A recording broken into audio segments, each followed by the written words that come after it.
Thought I got the last one. Foster Brooks may be the funniest guest Johnny Carson ever had. He could walk onto The Tonight Show, look half lost, sound half finished, and somehow control the entire room with one broken sentence. His drunk gentleman act became more than a routine. It became a language other comedians could borrow when they sat across from Carson. A little wobble, a little false dignity, a little disaster dressed in manners. And Carson always seemed to love watching that chaos unfold. Tonight, we are bringing back 8 classic bits from Brooks and the Carson guests who carried his influence onto the stage. 1. The drunk logic that broke Carson. We begin on the very first day of 1975. The year had barely opened. Yes, it is. Would you welcome Mr. Philip Brooks? And Foster Brooks was already giving Johnny Carson and the entire Tonight Show studio the kind of laughter that made late-night television feel like a living room with better lighting. The genius of Foster Brooks was never simply that he played drunk. Plenty of comics could slur a word or wobble in a chair. Brooks did something finer. He played a man trying with heroic dignity to tell a perfectly reasonable story, while every sentence gently betrayed him. That gorilla story is such a beautiful piece of old-school comic machinery. It begins like a genuine emergency. A woman at the Buffalo Zoo, a gorilla, a husband desperate to know how to get his wife back. Foster lets the danger sit there. He leaves space between the words. He makes Carson wait. He makes the audience lean in. Then comes the answer. Tell the gorilla she has a headache. It is ridiculous, a little wicked, and deeply 1970s. The joke lands because Brooks treats it like practical advice. Carson knows it too. Watch him here. He does not rush the laugh, explain the bit, or rescue Foster from the silence. He just gives him the room. Carson was at his best when he understood that the funniest thing a host could do was stay out of the way. Then, Foster moves from a zoo disaster to a circus disaster, and somehow makes the story even more official. That number, $4,300,000, is the secret sauce. It sounds like a legal settlement. It sounds like paperwork. Then he reveals the railroad had damaged the tails of 18 elephants. That is why Brooks still feels so rich today. Modern jokes often sprint toward the punchline. Foster took the scenic route, spilled a little on the carpet, and arrived with perfect timing. 2. Foster Brooks's slippery words. Still in that early 1975 conversation, Brooks made Carson squirm in his chair a few more times. The gorilla story and the elephant train disaster showed how beautifully Foster could build a ridiculous situation. Then he started doing something even sneakier. He let the English language betray him. This little stumble is easy to miss, and that is exactly why it is so good. Foster tries to name the great circus families, Ringling and Barnum and Bailey. Then his mouth wanders off and comes back with something closer to Darn Dingling and Barn Banging Brothers. That is drunk comedy at a very high level. He is not simply mispronouncing words. He is reaching for the correct phrase, touching it for half a second, then sliding into a version that sounds just close enough to be embarrassing. Carson hears it immediately. The audience hears it too. Foster keeps moving like a man hoping no one noticed the furniture catching fire behind him. Then comes the garden story, and Brooks shows another old-school trick. Suggest the dirty joke, then let the audience finish it for you. A woman calls the police about a strange animal in her vegetable patch. It has 2 tails. It is pulling up cabbages. Then Foster drops the perfect closing line. If she explains what the other tail is doing, nobody will believe her. The brilliance is in the restraint. Brooks never needs to say the worst version aloud. He just opens the door, gives Carson one tiny look, and lets the whole room walk in by itself. The circus career bit works the same way. On paper, swingers and catchers are innocent circus terms. Coming out of Foster Brooks, they begin to sound like the minutes of a very suspicious social club. Carson's job here is delicate. He laughs enough to reward the danger, then stays composed enough to keep the bit respectable. That was the magic of Brooks on Carson. The character tried to remain proper. The words kept slipping their leash. And Carson sat there, enjoying every tiny escape. Everybody's Foster-style bar bit. Next up, this is not Foster Brooks, but the impression is unmistakable. You can feel the Foster DNA all over it. The drunk man trying to look civilized, the voice wobbling like a table with one bad leg, and Johnny Carson standing there as the last remaining employee of common sense. Buddy Hackett takes that familiar Tonight Show language and turns it into a tiny barroom disaster. The setup is beautifully simple. A drunk man walks into a bar and immediately does what every broke drunk in comedy history secretly wants to do.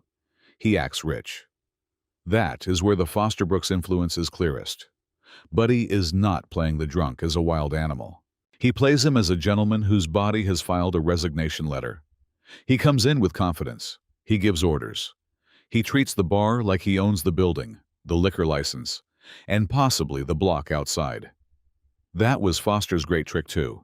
His characters were funniest when they believed they were being perfectly respectable. The audience could see the wreckage. Carson could see the wreckage. The character was the only man in the room still convinced he was conducting himself with dignity. And Carson, once again, becomes the perfect wall for the drunk man to run into. The bill is $635.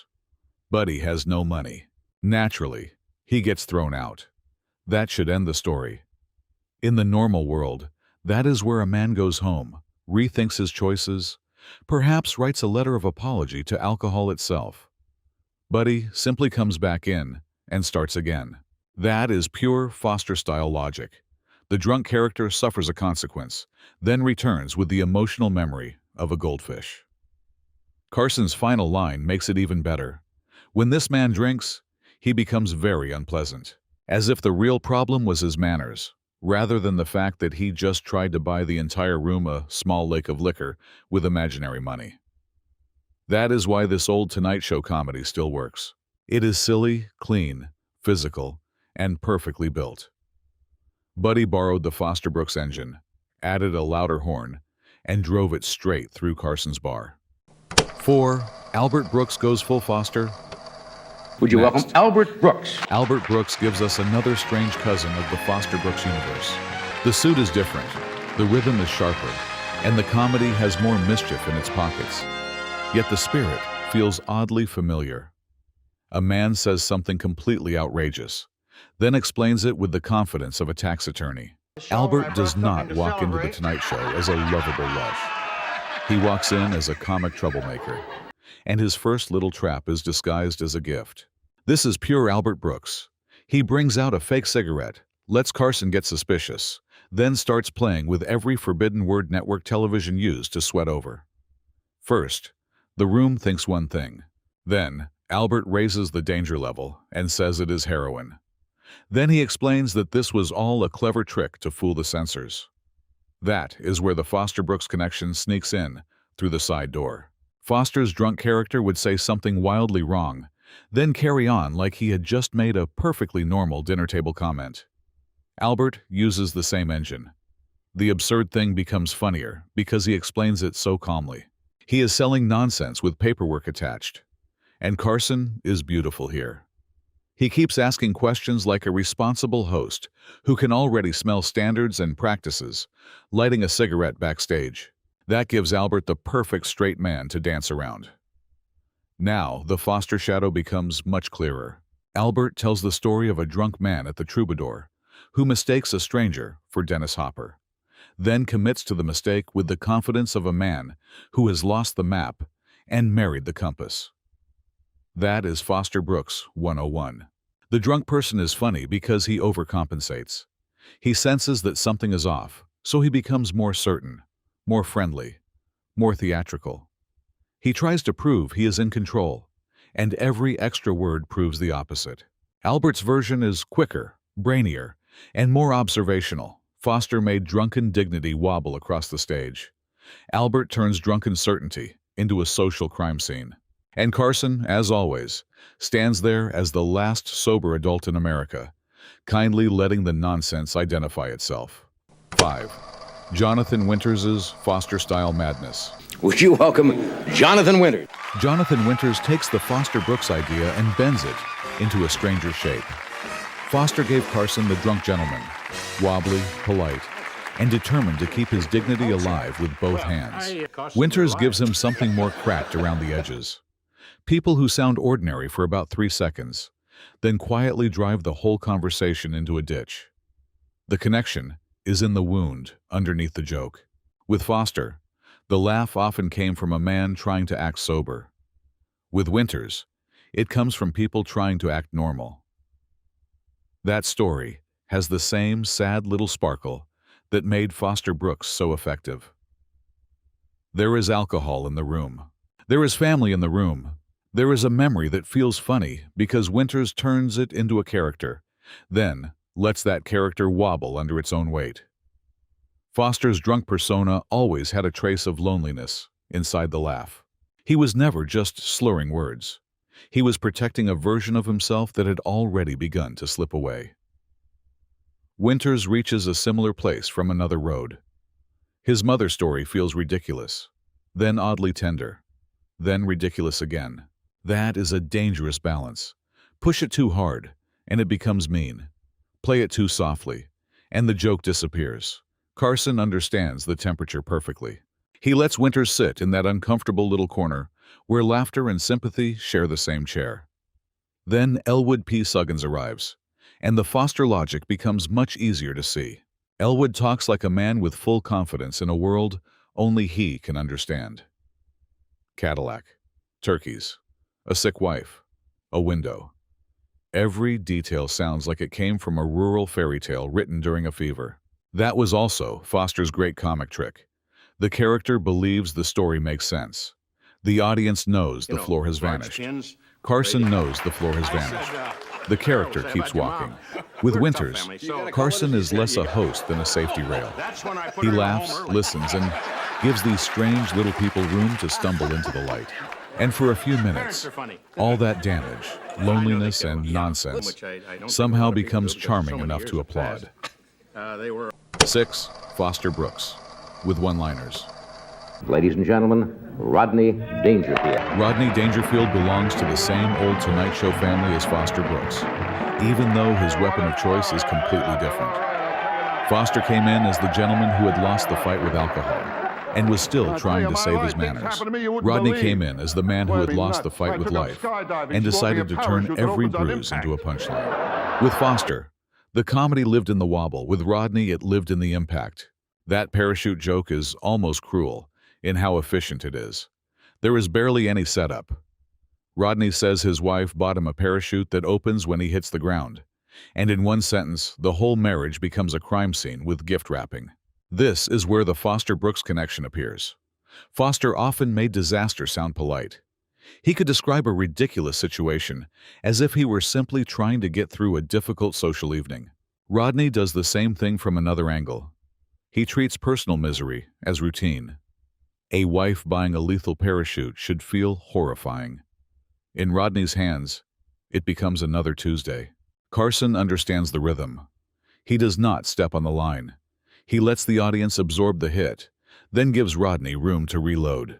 This second bit shows Rodney building absurdity in layers. First, the girlfriend is so unattractive that the bank turns off its cameras. That alone is a full joke. Then he keeps climbing. Empire State Building, airplanes, King Kong. Each image gets bigger, louder, more cartoonish until the insult becomes a tiny monster movie inside a nightclub routine. Foster Brooks often used a similar comic path. A normal story would begin calmly, then drift into a conclusion nobody in the room could have predicted. Rodney compresses that same drift into one-liners. No slurring, no gentlemanly pause, no drunken confusion. The world itself is the thing stumbling. That is why Carson's role mattered so much. He was the landing strip for comics who worked in controlled collapse. Foster wobbled toward him. Rodney fired at him.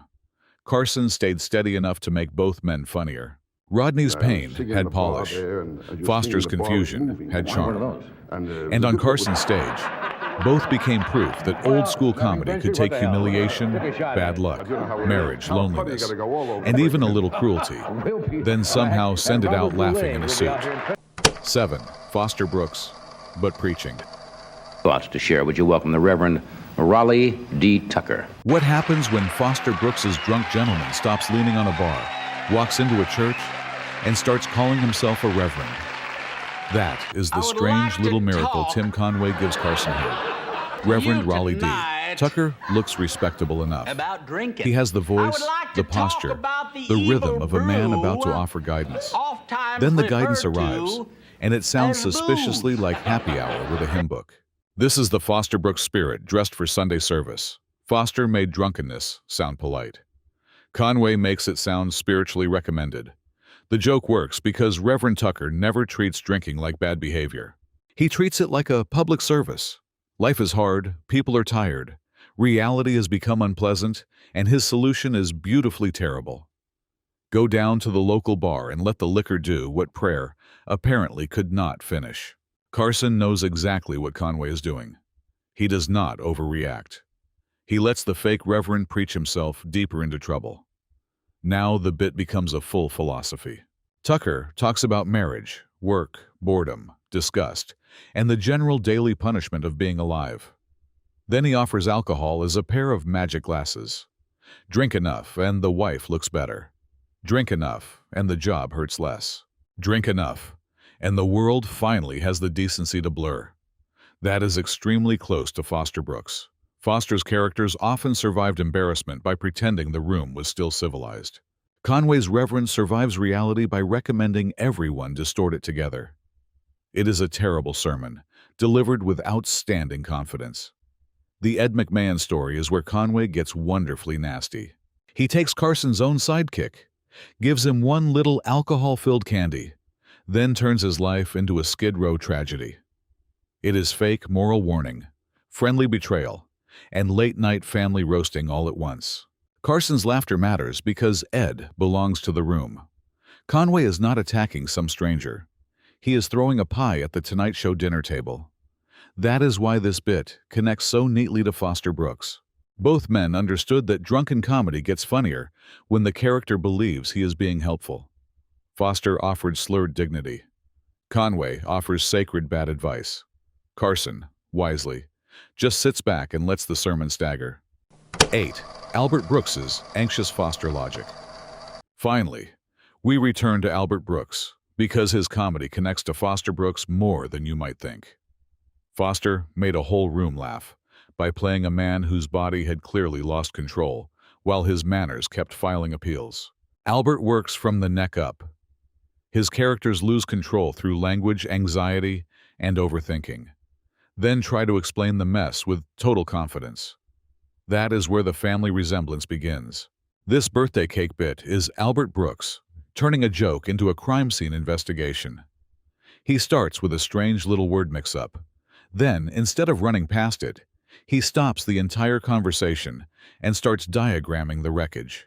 It is as if the punchline slipped on the floor, and Albert decided the best response was to bring out a chalkboard. That feels very close to Foster Brooks. Foster's drunk gentleman often reached for the right word, missed it by half an inch, then continued with the dignity of a man hoping the furniture had not noticed. Albert does the same thing intellectually. His mouth is fine. His logic is the thing wobbling. Carson is perfect here because he lets the joke become more complicated than it has any right to be. He sits there like a patient school principal watching a student defend the worst essay ever written. Then Albert moves into hypochondria, and the Foster connection gets even sharper. This is a man so afraid of illness that fear itself has become his personal cocktail. The hospital bed, the nurse, the constant suspicion that ordinary life is about to become a medical emergency. All of it sounds insane. Then Albert presents it like sensible household planning. Foster Brooks played a man trying to stay respectable through drunken confusion. Albert Brooks plays a man trying to stay rational through panic. Different fuel, same comic engine. A person clearly spinning out, still convinced he is making an excellent case. And once again, Carson provides the oxygen. He does not flatten the joke by explaining it. He lets Albert's anxiety keep unpacking itself until the whole thing looks perfectly ridiculous, and somehow painfully familiar. Outro Foster Brooks made drunken dignity an art form, and Carson gave that art the perfect stage. Around him, comics like Buddy Hackett, Albert Brooks, Jonathan Winters, Rodney Dangerfield, and Tim Conway found their own versions of the same beautiful collapse. People trying to sound reasonable, while life, language, fear, and bad decisions quietly betrayed them. That was the magic of old late-night comedy. Subscribe for more classic Carson moments.